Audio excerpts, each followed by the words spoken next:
Hey there, I'm your host, Tisha Michelle, and welcome to #Certified, where you will leave enlightened, empowered, and inspired to live a life of authenticity. Let's go.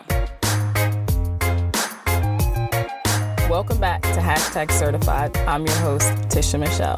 Thank you once again for tuning in. Each and every one of you just melt my heart. And I want you all to know that I'm sending you love, light, and prosperity. And if we aren't connected on social media, you can connect with me on IG at It Is Tisha. And I definitely want you guys to share with me some of your takeaways. You can screenshot the episode and tag me in it and just let me know what you think. Okay, so last year, I had the pleasure of spending 10 days in Egypt. Yep, I said it, Egypt. So the most asked question that I still get to this day is, did you have fun?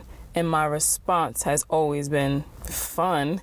No, it was a life-changing experience, because it really was. It really changed my life. So this episode, I wanted to share with you what I learned from my trip to Egypt, and the things that I'm going to share is really in no particular order. So one of the things that I learned from my trip to Egypt was that when you truly desire something, you're going to make it happen, right? So I've always wanted to visit places such as Egypt, Hawaii, other parts of Africa, Paris and Iceland and Scotland, and just to name a whole bunch of, places. But really and truly, I honestly never believed that I could visit such a place. Like, for some reason, there was that belief that was placed there that, it's just kind of far-fetched. I'll never make it there. You can want it all you want, but I'm not going to get there. And somewhere into that subconscious mind, that was that belief, which is really why I never took action to even go. I never looked up to see how much it costs, how long is the flight, none of those details. It was more just like, oh yeah, I want to go to Hawaii, but never took any type of action. Or I would talk about wanting to go to those places, but literally that was it. How was I going to any of those places and I didn't even have a passport? Crazy, right? So for me, all the signs, after the passing of my best friend, like I said, I started this self-discovery journey, and Egypt was popping up all around, different things, Egyptian, and it was just all around, like the signs were around me. It was just clear as day. And then I really started feeling it in my heart. And I was like, I need to go to Egypt. I don't know why, but I need to go to Egypt. So long story short in that, I put my deposit down for the trip, but I still had no passport. I'm going to put a deposit down for a trip, but I had no passport. So how was I going to get there? Really, so there was still this belief that I wasn't really going to go to Egypt. It was kind of like when you're waiting for the other shoe to fall.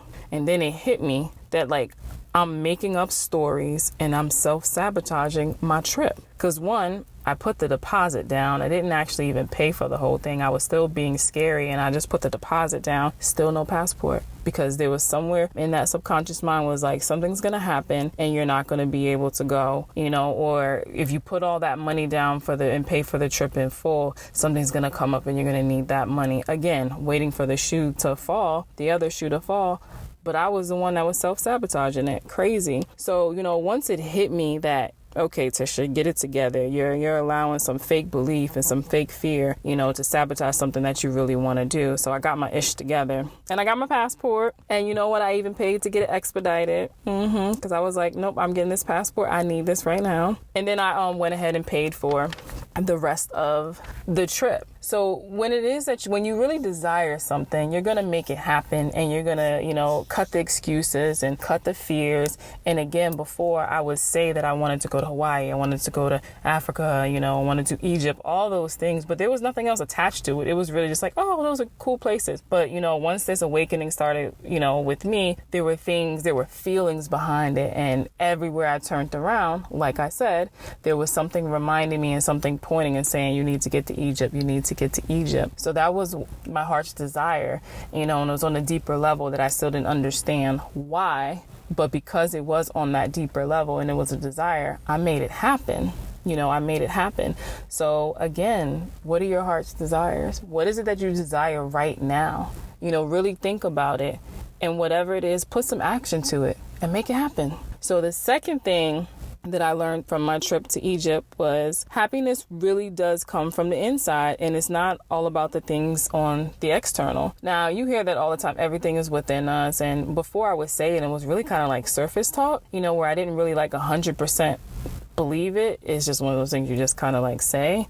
But I wholeheartedly believe that, to be true, is that happiness comes from within and not the outside. But there was part of the trip to Egypt where we were on cruise, so we would cruise along the Nile River. And I remember when we were up on the deck and we're just cruising along, and on the other side of the Nile there was an older man and a younger kid, and the little boy was yelling. He was like, hello, hello. And we're just like yelling back, hello, and we're like waving. And I don't know what it was, but it was this soft but yet strong energy that came over me. And I was like, yo, he's just so happy. And just him yelling and like waving at us, and you could just, he was just happy. So me visually seeing, as well as the information like from the different guides, on there, they don't have as much as us in the US. And it didn't matter to any of them, but they were like truly happy with what they did have. And like for us,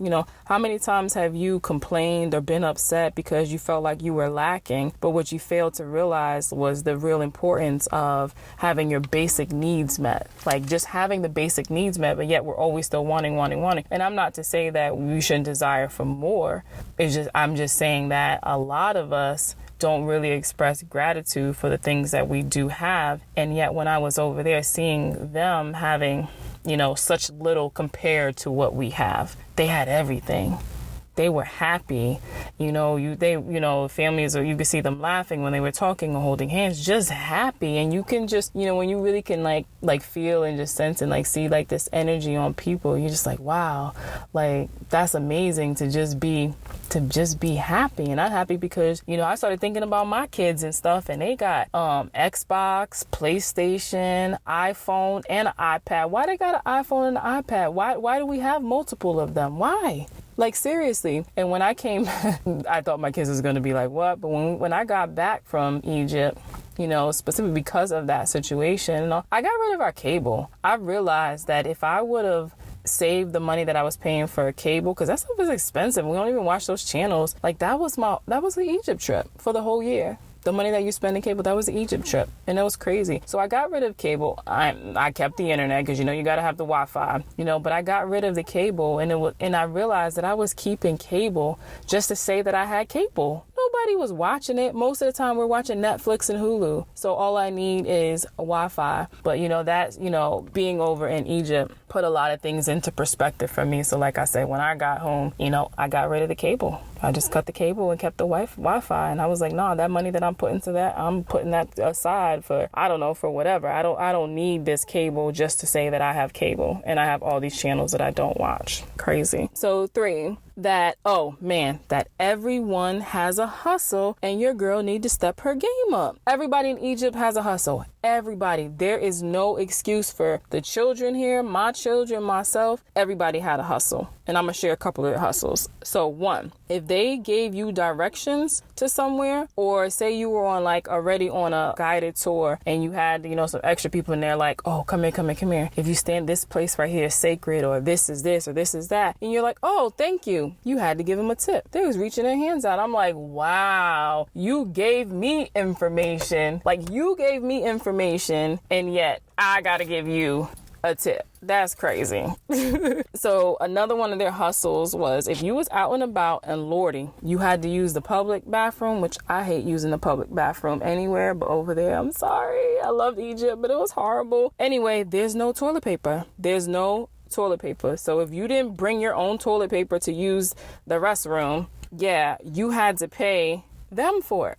Crazy, right? You had to pay them for the toilet paper. Yeah, it was a hustle though. So I said I was gonna go over there and I was gonna start a business, and I was gonna open up some bathrooms and whatnot. So anyway, another hustle they had is that when we were on the cruise, there would be a small boat and they would pull up along the side of the boat and they would sell you the galabeas and other clothes. And what they would do is they would be on the side and they'd be yelling for you, and you're they're yelling, and then you would lean over what's going on? And they're saying oh, $5, $10. And what they would do is that even though you didn't say, yeah, I want it or I want to see it, they would take it and they would throw it up on to the boat. Crazy, right? No, it's not. They was gangster like with it. So they would throw it up on there, and then, you know, you just pick through, and whatever it is that you wanted, you took out, and then you take the money and you put it in the bag with whether the bag's empty or with the clothes that was left in it, and you throw it back down to them. Yo, that thing was so crazy to me. I was like, there's no excuses. You do what it is that you gotta do. You get your hustle on. And that's what they did. They pulling up to your boat in their little boat, and they selling you clothes on the side. Oh my God. It was like the best thing ever. And it had me hype. I was like, yo,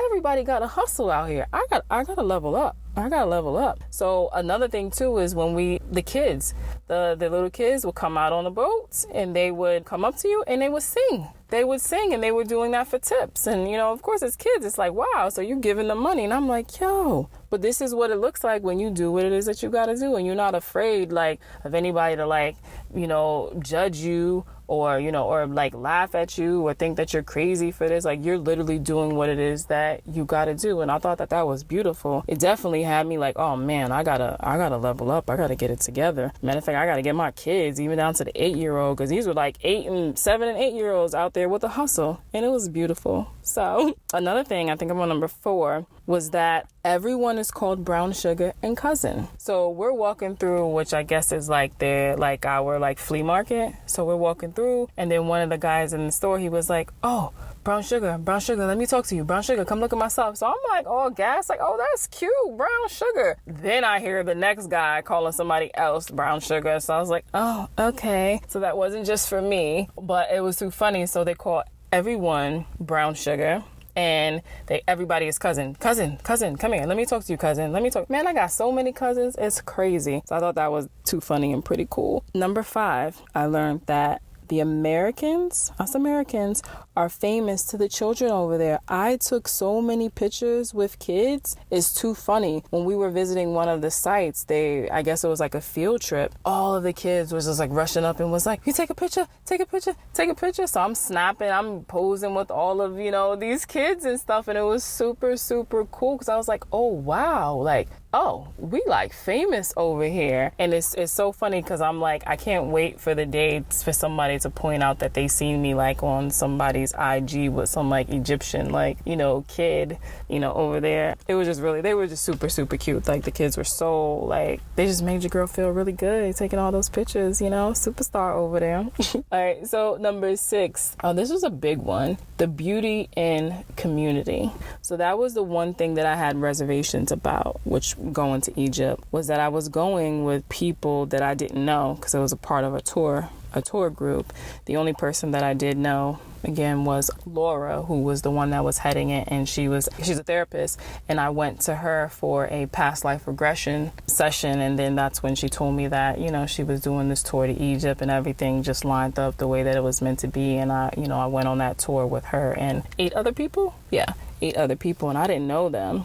So coming from a place in my life where I'm a one-woman show and I keep everybody at a distance, you know, it was definitely stepping out of my comfort zone, going all the way to Egypt with people that I didn't know. Like, that was just crazy, you know, to me. But then it was funny, because at the same time, that ended up being the best part of the trip. I loved everything in Egypt, but the best part was the sunrise and the sunsets, and eating up on like the deck with them and just having conversations. Sometimes we would just be laying there and not talk, and then other times we would be having deep, meaningful conversations, or we would be pulling oracle cards for each other and just like reading. But like that community and just bonding with them was so beautiful, and everyone was different. And the cool thing about it too was that all of the people that went traveled. Like, here I am, I just got my passport, my first stamp is Egypt, and they had been all over the world, and they knew the different cultures, they knew about different foods and just everything. And I was such a student, and I'm not really used to being like the student. I'm used to being like the teacher, and, you know, as soon as like I learn something, like I share it with like other people, and, you know, and teach them and stuff as well. And this time I'm like just taking everything in, because they knew so much, and I just thought that was so beautiful, because I survived stepping outside of my comfort zone, you know. So I really want you to, to think about what is it that you can do to step outside of your comfort zone and connect with some new people, because you never know what that will blossom into. Like, I learned a lot from them. I learned a lot about myself. I learned that it was okay to open up to other people and to allow other people, into my life and connect and see what other people have to offer. And I don't have to do everything on my own in general. I developed some great friendships, and a couple of us actually work on a project together, and we're a part of Pan Society, which is it's really just to help people to understand spirituality, understand this journey that they're in, and just have be around some like-minded people and to learn a lot of things from. So it really turned into something beautiful. So when I was in Egypt, I honestly felt like I was home. It's so hard to explain it, but it was like I felt like I was exactly where I was meant to be. Oh, and your girl rode a camel at nighttime in the desert when it started raining. They said, I don't even remember, it hardly ever rains there. And I was like, oh, we brought the rain. But it was also lightning. And if those of you that are listening that know me, that really, really know me, I'm scared of thunderstorms. It's not the thunder, it's the lightning that I don't bang with. And I was on a camel at nighttime in the middle of the desert, and then the sky was just lightening up, and I felt so safe and so protected, and it was amazing. It was amazing.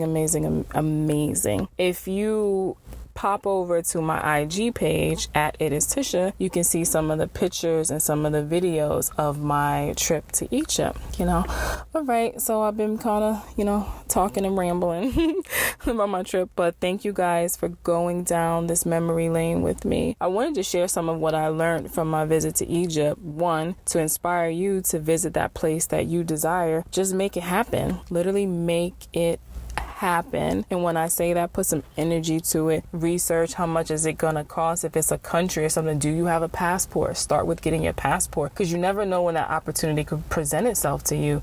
Someone can say, hey, we just put together this trip, this is what it's gonna cost, and that you can pay for it, but you don't have a passport and it's leaving in a month. Whatever the case is, the opportunity could present itself to you, but you don't even have a passport to go. So get your passport. That's putting some action and some energy to there. And then also, if you feel like it's out of reach, it's not out of reach. That's just your ego, and it's playing on your fear and all that good stuff. So research it. See how much the flight's gonna cost. See how much can you do a tour. You're gonna stay in an Airbnb over there. What type of deals? And really look at the price of it. And then look, where is it that you can cut back on? Like, can you go without cable, for 6 months so you can have the experience of going to this place that you really desire to go to?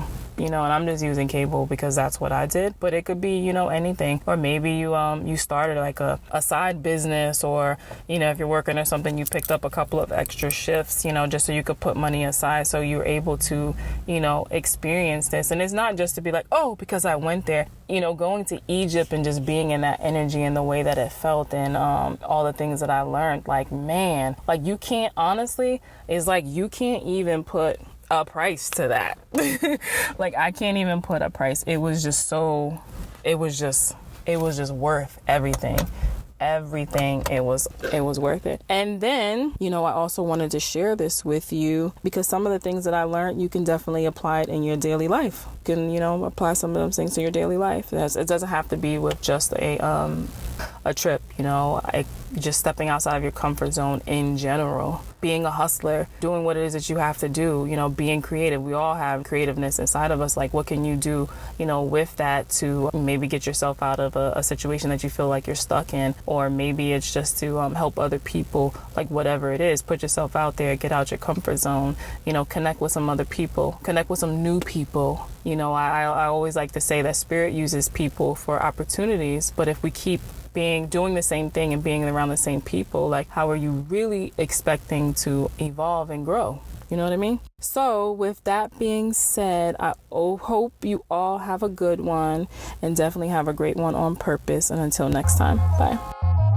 Thanks for tuning in to Hashtag Certified. If anything resonated with you, I would love to continue the conversation. You can follow me on Instagram at @itistisha. And if you want to be a part of the Hashtag Certified tribe, you can join my Facebook group by going to the search tab and putting in Hashtag Certified. My website is conversationswithtisha.com. As always, have a great one on purpose. Love you.